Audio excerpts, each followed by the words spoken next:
Ya, yang pasti anak-anak sih saya berusaha ajari agar tetap bisa beradaptasi ya, agar tidak istilahnya apa ya, mengutuk kegelapan begitu, berusaha tetap gembira, tetap aktif meskipun dalam semua keadaan darurat ya. Jadi tetap saya usahakan bisa bermain, saya ajak ya di dekat-dekat di depan rumah saja begitu. Tetap diajak untuk lebih menikmati keadaan seperti itu.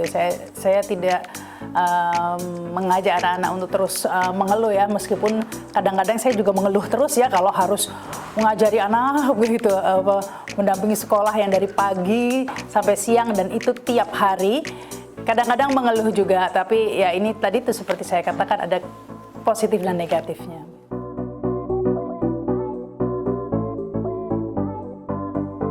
Anak-anak susah sekali diingatkan ya, kadang-kadang lupa, tangannya masuk mulut begitu. Tapi sekarang karena semuanya seperti itu, bahkan tadinya anak saya itu malas pakai masker ya karena dia merasa nggak bebas. Sekarang sudah tidak, sudah terbiasa dan sudah mengerti. Jadi kalau saya habis belanja, dia udah tahu, semprot dulu. Saya beliin snack atau apa, dia nggak langsung makan, dia bilang bungkusnya disemprot dulu, dia sudah terbiasa seperti itu. Saya karena sekarang ini zamannya ya zaman YouTube ya, rasanya komunikasi itu akan lebih efektif kalau lewat gambar, lewat video-video. Jadi saya ajak anak-anak saya yang kecil-kecil itu yang kadang-kadang awareness-nya masih kurang. Jangan lagi yang kecil, yang sudah ABG pun tuh kadang-kadang masih menganggap enteng ya. Karena yang dewasa pun kadang-kadang masih banyak yang menganggap enteng. Nah, jadi saya mengedukasinya itu lewat video-video di YouTube. Saya buka tuh di mikroskop gambar virus corona seperti itu. Jadi saya buka channel-channel YouTube, video-videonya begitu, dan itu baru mengenah, baru mereka mau. Setelah itu jadi mereka mengerti, oh ada virus segala macam baru. Kalau kita kasih tahu saja kadang-kadang suka dianggap enteng begitu. Kalau di rumah ya pasti kalau habis keluar dari rumah itu saya baju ini ada lapisannya. Jadi sebelum masuk rumah baju sudah dilepas, ada baju dalamnya lagi. Jadi pakai dua baju lapis. Baju yang dari luar itu tidak pernah masuk ke rumah, langsung dibungkus tas plastik, langsung dicuci begitu atau dijemur dulu begitu.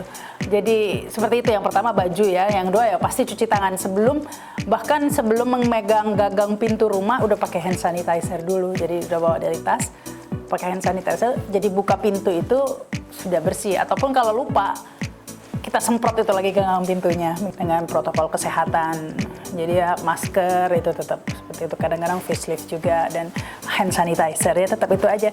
Setidak-tidaknya menambah sedikit keberanian lah untuk keluar rumah meskipun tetap jaga jarak seperti itu. Dan ini jaga imun, tetap konsumsi vitamin dan lain sebagainya. Itu saja sih yang bisa dilakukan kalau terpaksa harus keluar. Tapi memang benar-benar membatasi, keluar maksimal kalau tidak ada urusan kerjaan. Yang penting nggak bisa online, ya belanja. Itu saja.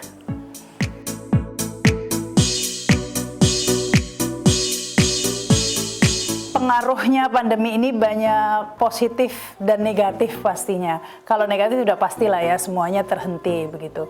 Ya, dan yang paling merasa sangat pengaruhnya itu ya anak-anak, karena tidak bisa sekolah.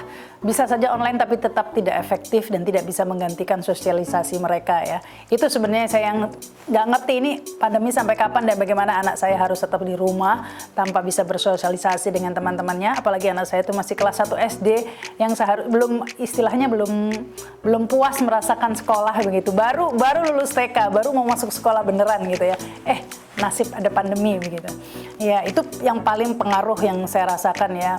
Mereka seperti kehilangan masa-masa sekolah yang menyenangkan seharusnya. Tapi untung ya itu kita kompensasi dengan orang tuanya yang kebetulan kalau nggak pandemi nggak mungkin lah begitu sering di rumah begitu.